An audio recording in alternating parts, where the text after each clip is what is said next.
الحمد لله والصلاة والسلام على رسول الله. أعوذ بالله من الشيطان الرجيم. بسم الله الرحمن الرحيم.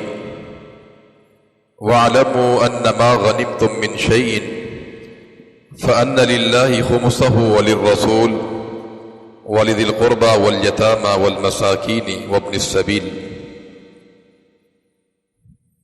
یہ 10واں پارہ ہے اور اس پارے میں سورہ انفال اور سورہ توبہ کا ذکر کیا گیا ہے.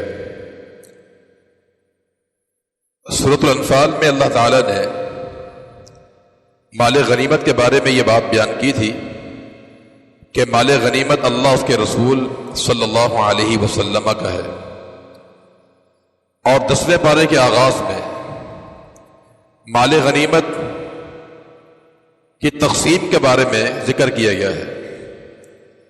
مال غنیمت وہ مال ہوتا ہے جو کافروں سے جنگ کے ذریعے حاصل کیا جائے. سابقہ امتوں میں اس کا طریقہ کار یہ ہوتا تھا کہ جب مال غنیمت جمع ہوتا تھا جہاد کے میدان سے تو اسے ایک مقام پر جمع کر کے رکھ دیا جاتا تھا اور آسمان سے آگ آتی اس کو جلا کے راکھ کر دیتی تھی. لیکن اللہ تعالیٰ نے مال غنیمت کو اس امت کے لیے حلال قرار دیا ہے، اور صرف حلال ہی قرار نہیں دیا بلکہ رسول اللہ صلی اللہ علیہ وسلم کا فرمان ہے کہ سب سے اطیب، سب سے بہترین اور پاکیزہ مال جو ہے مال غنیمت ہے. اس کو مال غنیمت اصل میں اس لیے کہا جاتا ہے کہ عرب کے اندر بکریاں بہت زیادہ ہوتی تھیں. یہ مال مویشی جو ہے نا ان کا یہ سرمایہ ہوتا تھا، تو غنم کہتے ہیں بکری کو. تو اسی سے مال غنیمت کہ عموماً جو ہے بکریاں ہی وصول ہوتی تھی، اونٹ بھی وصول ہو جاتے تھے، لیکن زیادہ تر جو مال کفار سے حاصل ہوتا تھا وہ بکریوں کے شکل میں ملتا تھا، اس لیے اس کو مال غنیمت کہا جاتا ہے. یہاں اس کی اللہ رب العالمین نے تقسیم بیان کی ہے کہ جان لو انما غنمتم من شیء، کہ جو بھی مال غنیمت تمہیں حاصل ہوتا ہے فَأَنَّ لِلَّهِ خُمُسَهُ، اس کے 5 حصے کیے جائیں گے. 4 حصے مجاہدین پر تقسیم کیے جائیں گے اور ایک حصہ جو ہے رسول اللہ صلی اللہ علیہ وسلم کا ہوتا ہے. وہ جو 4 حصے مجاہدین کے لیے ہیں ان میں سے 3 حصے اس مجاہد کے لیے ہوتے ہیں جس نے گھوڑے پر جہاد کیا ہوتا ہے، اور ایک حصہ اس کا ہوتا ہے کہ جو پیدل جہاد کرتا ہے. اور جو 5واں حصہ ہوتا ہے رسول اللہ صلی اللہ علیہ وسلم کا، اس کے پھر تقسیم ہوتی 5 جگہ پر. 4 جو حصے ہوتے ہیں وہ مسلمانوں کے مفادات کے لیے اس کا استعمال ہوتا ہے، یتیموں کے لیے، مسکینوں کے لیے، مسافروں کے لیے، اور اسی سے اسلحہ بھی خریدا جاتا ہے دوبارہ جہاد کرنے کے لیے. البتہ جو 5واں حصہ ہوتا ہے وہ نبی کریم صلی اللہ علیہ وسلم کا ہوتا ہے، اور اسی سے ازواج مطہرات کا سالانہ خرچہ بھی نکالا جاتا تھا. تو اس تعلق سے یہ مال غنیمت کا ذکر کیا گیا ہے. اور پھر دوبارہ یہاں جنگ بدر کا ذکر کیا گیا کہ وَمَا أَنزَلْنَا عَلَىٰ عَبْدِنَا يَوْمَ الْفُرْقَانِ. یوم الفرقان جو ہے یہ جنگ بدر کا نام ہے. میں نے بتایا تھا کل کے درس میں کہ جنگ بدر سن 2 ہجری کے اندر ہوئی تھی، اور ابن قیم رحمۃ اللہ علیہ فرماتے ہیں کہ کفار نے اس جنگ کے بارے میں جو باتیں کہی تھی وہ انسان کی تاریخ میں کسی نے باتیں دہرائی نہیں تھی. کفار نے کہا تھا کہ ہم ان مسلمانوں کو تباہ و برباد کر دیں گے کہ دوبارہ ان کا کوئی نام لینے والا باقی نہیں بچے گا. ایک مکمل منصوبہ بنا کر وہ لوگ آئے تھے، اور اسلحے سے لیس تھے. وہ لوگ شراب کے مٹکے ساتھ لے کر آئے تھے، گانے والیاں. ان کے ذہن میں یہ بات تھی کہ ہمیں جب فتح ملے گی ہم جشن منائیں گے، شراب و کباب کی محفلیں جمیں گی. یہ تمام چیزیں وہ سوچ کر آئے تھے کہ آج مسلمانوں کو کام تمام کر دینا ہے. لیکن اللہ تعالیٰ نے ان کا غرور خاک میں ملا دیا. یہ 313 مسلمان جو صحابہ کرام تھے، جب ان سے مقابلہ پڑا تو 70 جہنم واصل ہوئے تھے اور 70 کو گرفتار کر لیا گیا تھا. ان کی کمر توڑ دی گئی تھی. اس کے بعد جتنی جنگیں ہوئی ہیں جنگ احد ہے، خیبر ہے، تبوک ہے، حنین ہے، کسی بھی جنگ کے اندر کفار نے کبھی یہ عزم نہیں کیا تھا کہ مسلمانوں کا کام تمام کر دیں گے. یہ جنگ بدر ہے جس کے بارے میں ان کو یہ سوچ تھی ہے. تو یہاں رب العالمین نے ان کا جو غرور تھا، جو تکبر تھا، اسے خاک میں ملا دیا تھا، وہ کامیاب نہیں ہو سکے تھے. اس کے بعد اللہ تعالیٰ نے جہاد کے آداب بیان کیے ہیں کہ یا ایھا الذین آمنوا اذا لقیتم فئۃ فاثبتوا واذکروا اللہ کثیرا لعلکم تفلحون. جہاد کرنے کے لیے، جہاد کے میدان میں ثابت قدمی کے لیے پہلا امر اللہ کو یاد کرو. نمبر 2 اللہ اس کے رسول کی اطاعت کرو. نمبر 3 ولا تنازعوا، آپس میں جھگڑا نہیں کرنا ہے. اگر تم جھگڑا کرو گے تو فرمایا کہ وَتَذْهَبَ رِيحُكُمْ، تمہاری ہوا اکھڑ جائے گی، تم جہاد کے میدان میں ثابت قدم نہیں رہو گے. وَاصْبِرُوا، صبر کرو، ان اللہ مع الصابرین. یہ آداب الجہاد ہیں، جہاد کے آداب ہیں یہ کہ آپس میں تنازع نہیں کرنا ہے. دیکھیں امت کی خیر و بھلائی جو ہے نا وہ اتحاد میں ہے، اتفاق میں ہے، اور امت کی بربادی جو ہے وہ انتشار اور اختلاف کے اندر ہے. دین اسلام میں جو چیزیں معمولی ہیں ان کے اندر بھی اجتماعیت کی خیر و برکت کا ذکر کیا گیا ہے. جیسا کہ حدیث میں آتا ہے، جامع ترمذی کی روایت ہے، وحشی بن حرب رضی اللہ تعالیٰ عنہ بیان کرتے ہیں کہ کچھ لوگ اللہ کے نبی کے پاس آئے اور کہا کہ انا ناکل ولا نشبع، ہم کھانا کھاتے ہیں لیکن سیراب نہیں ہوتے، پیٹ ہمارا بھرتا نہیں ہے. آپ نے ان سے پوچھا کہ لعلکم تاکلون متفرقین، لگتا ہے کہ تم کھانا الگ الگ کھاتے ہو، مل کر نہیں کھاتے اکٹھے جو ہے. صحابہ نے کہا یہ بات تو ہے. میں کہ فاجتمعوا علی طعامکم، تم کھانا مل کر کھاؤ، یبارک لکم فیہ، تمہارے کھانے میں برکت پیدا کر دی جائے گی. تو جب کھانے میں اجتماعیت میں برکت ہے، خیر ہے، تو جہاد کے میدان کے اندر بالاولیٰ جو ہے اجتماعیت میں خیر اور برکت ہوتی ہے. تو لہذا یہاں رب العالمین نے تعلیم دی ہے کہ تمہارے لیے خیر اور جو برکت ہے وہ اجتماعیت میں ہے. تو جہاد کے میدان میں خصوصاً جو ہے تم میں انتشار اور اختلاف نہیں ہونا چاہیے. اگر معمولی اختلاف ہو جائے تو انسان بہت بڑی خیر سے محروم ہو جاتا ہے. صحیح بخاری کی روایت ہے، نبی کریم صلی اللہ علیہ وسلم نے فرمایا کہ مجھے رب العالمین نے بتا دیا تھا کہ شب قدر کون سی ہے، اور میں تمہیں بتانے کے لیے آ رہا تھا کہ راستے میں کیا دیکھا، تنازع رجلان، کہ دو بندے آپس میں لڑائی کر رہے تھے، جھگڑا کر رہے تھے. میں انہیں چھڑانے لگا تو مجھ سے وہ رات بھلا دی گئی. اب تنازع جو ہے کتنی بڑی خیر سے محروم کر گیا کہ شب قدر کا جو تعین کر دیا گیا تھا وہ اللہ کے پیغمبر بتانے کے لیے آ رہے تھے، لیکن جھگڑے کی وجہ سے خیر سے محروم ہوئے. فَالْتَمِسُوهَا فِي الْعَشْرِ الْأَوَاخِرِ، اب تم اس رات کو تلاش کرو رمضان کے آخری عشرے کے اندر. تو تنازع نہیں کرنا چاہیے. اس کے بعد رب العالمین نے ابو جہل اور فرعون کی مماثلت بیان کی ہے کہ ابو جہل اور فرعون جو ہے ان میں مماثلت ہے. ابو جہل جب نکلا تھا بدر کے لیے تو قرآن نے ذکر کیا باطراً وریاء الناس، بڑے فخر سے سینہ چوڑا کر کے نکلا تھا، وہ ریاکاری کرتے ہوئے، اس میں کبر آیا ہوا تھا، نخوت کا شکار ہو گیا. وہ یہی فرعون کا معاملہ تھا. فرعون بھی انا ربکم الاعلی، اپنے آپ کو رب کہلاتا تھا. تو یہاں مماثلت بیان فرمائی ہے کہ کذب آل فرعون والذین من قبلہم، کہ جیسے ہم نے آل فرعون کو پانی میں غرق کیا تھا، ہم نے اسی طرح ابو جہل کو ہے جنگ بدر کے میدان میں خاک میں ملا دیا. اس کو چھوٹے بچوں کے ہاتھ یہ جہنم واصل ہوا ابو جہل جو ہے. تو لہذا یہاں فرعون کی اور ابو جہل کی آپس میں مماثلت کا ذکر کیا گیا ہے.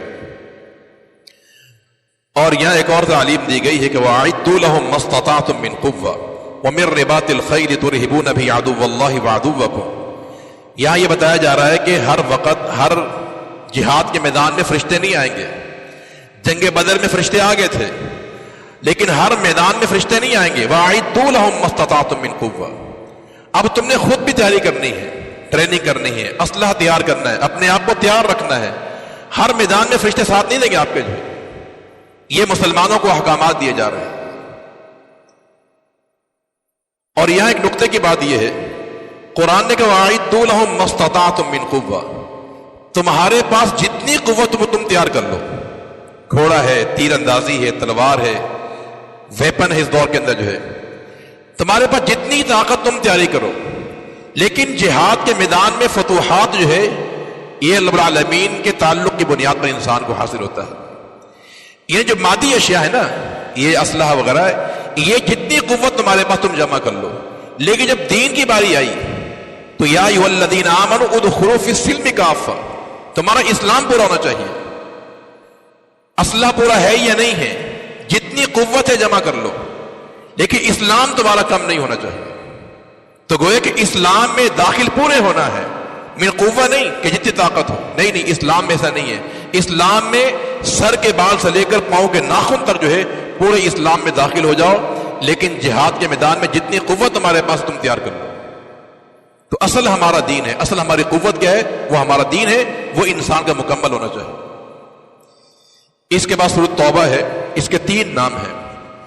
اس کو سورۃ توبہ بھی کہا جاتا ہے، اور توبہ اس لیے کہا جاتا ہے کہ اس میں وہ 3 صحابہ کرام کی توبہ کا ذکر ہے جو تبوک میں پیچھے رہ گئے تھے، جس کا تذکرہ 11ویں پارے میں انشاءاللہ آئے گا. تو اس بنیاد پر ان کی توبہ قبول ہوئی تھی، تو اس کو سورۃ توبہ کہا جاتا ہے. اور اس کا نام ایک سورۃ البراءہ بھی ہے، برات کا اعلان کرنا. اس میں نبی کریم صلی اللہ علیہ وسلم نے مشرکین سے برات کا اعلان کیا تھا.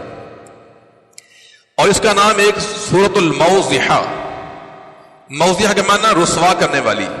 تو اس میں منافقین کی پول پٹی کھولی گئی ہے اور ان کی رسوائی کا ذکر کیا گیا ہے. اس مناسبت سے اس سورت کے 3 نام ہیں. اس سورت کے آغاز میں بسم اللہ نہیں لکھی جاتی.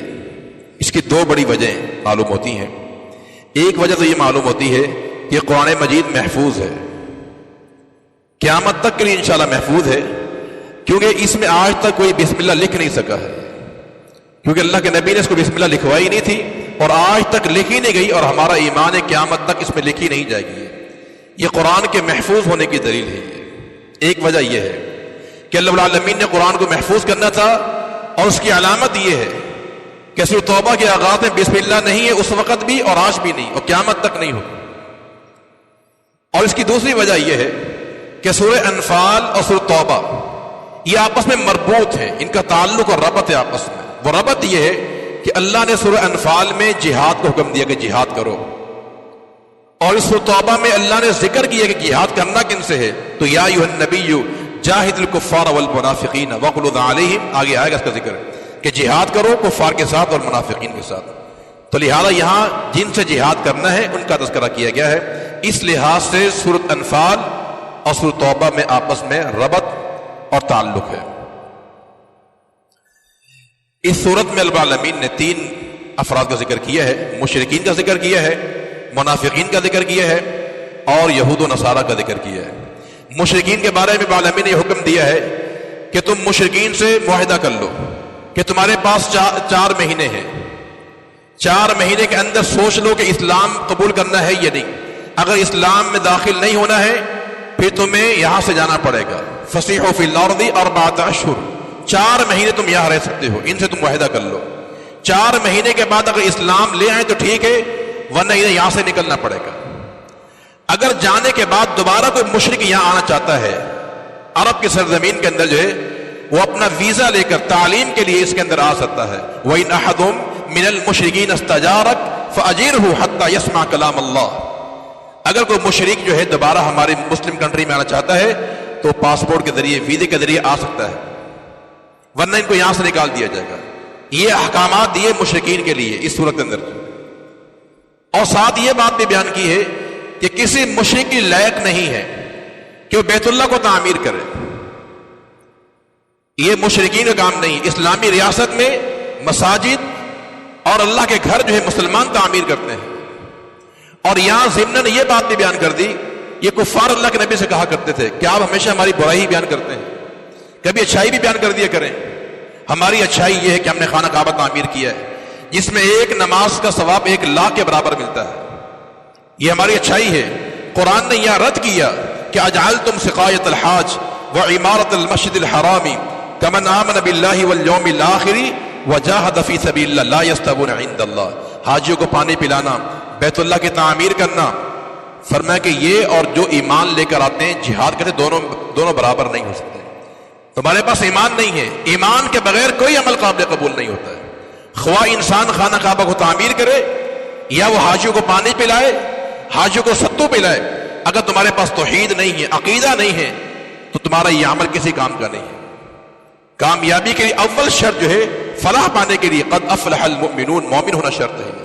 لا يدخل الجنت الا نفس مؤمن، اللہ کے نبی نے اعلان کروایا تھا کہ اعلان کر دو کہ جنت میں نفس مومن داخل کیا جائے گا، اگر ایمان نہیں ہے تو کچھ نہیں ہے۔ عاص بن وائل کا جب انتقال ہوا، کافر تھا یہ، اس نے مرتے وقت اپنے 2 بیٹوں کو وصیت کی تھی کہ میرے مرنے کے بعد تم نے 100 غلام آزاد کرنے ہیں، 50 ایک بیٹا ادا کرے گا، 50 ایک آزاد کرے گا۔ باپ کا انتقال ہو گیا، ایک بیٹا تھا ہشام بن عاص، اس نے 50 غلام آزاد کر دیے، وہ مسلمان نہیں تھا اس کا بیٹا۔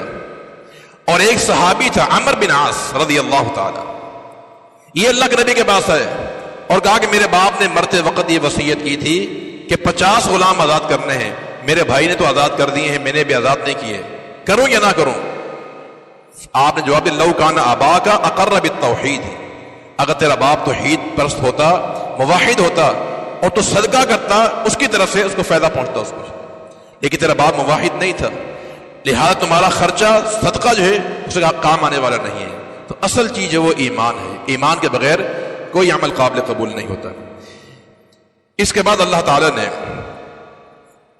جنگ حنین کا ذکر کیا ہے اور تبوک کا ذکر کیا ہے، اور نبی کریم صلی اللہ علیہ وسلم کا سفر ہجرت کا ذکر کیا گیا ہے، اور یہاں یہود کے بارے میں ذکر کیا ہے کہ ان کو مارو، ان سے لڑو، ان کی کمر توڑ دو، اگر یہ لڑنے کو تیار نہیں ہے تو پھر جزیہ دے کے یہاں رہ سکتے ہیں۔ کیوں؟ انہوں نے عزیر کو اللہ کا بیٹا بنا لیا، اپنے علماء کو رب بنا لیا، انہوں نے حلال و حرام کا اختیار ان کو دے دیا تھا، اتخذوا احبارهم ورهبانهم اربابا من دون اللہ، انہوں نے اپنے علماء کو رب بنا لیا تھا حلال و حرام کا اختیار دے کر۔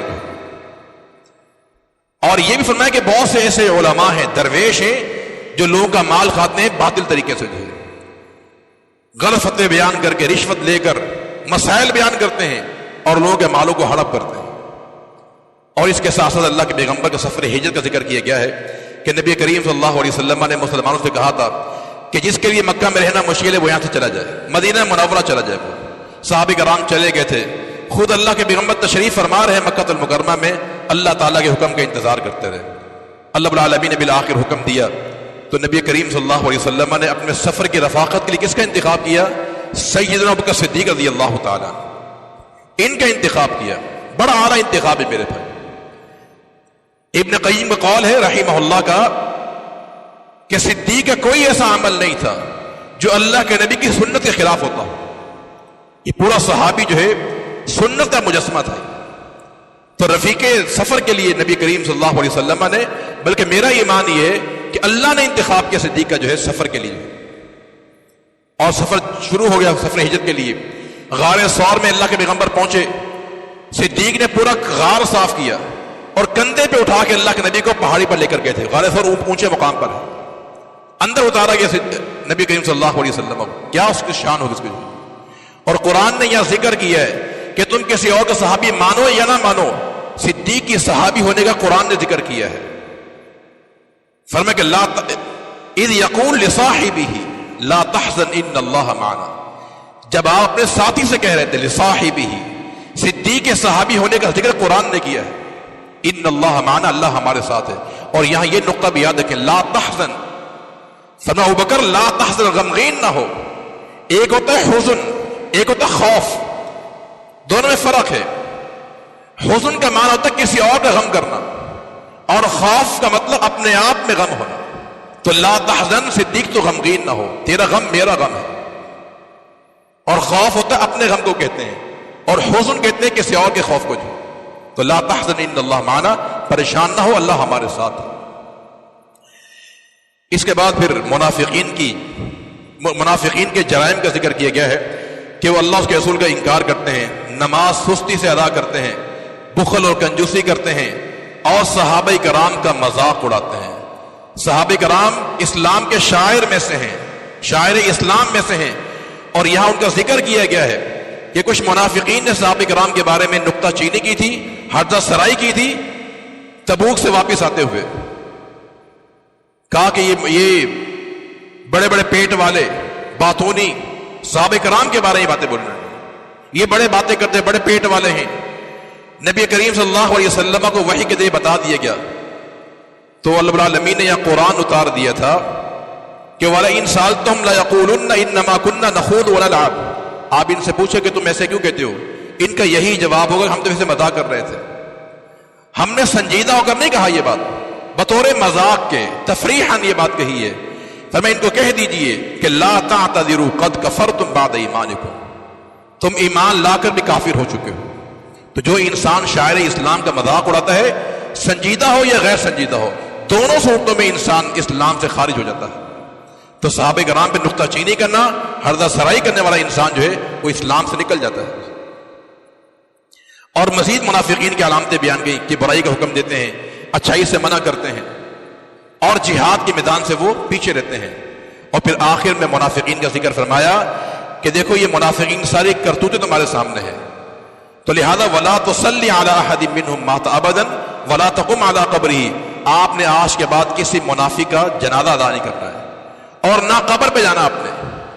اصل میں نبی کریم صلی اللہ علیہ وسلم نے رئیس المنافقین عبداللہ بن ابی بن سلول کا جنازہ پڑھایا تھا. آپ صلی اللہ علیہ وسلم جنازہ پڑھایا تھا، اپنی قمیص اس کو دی تھی، اپنا لعاب دہن اس کے منہ میں داخل کیا تھا، قبر میں اللہ کے نبی نے اس کو اتارا تھا.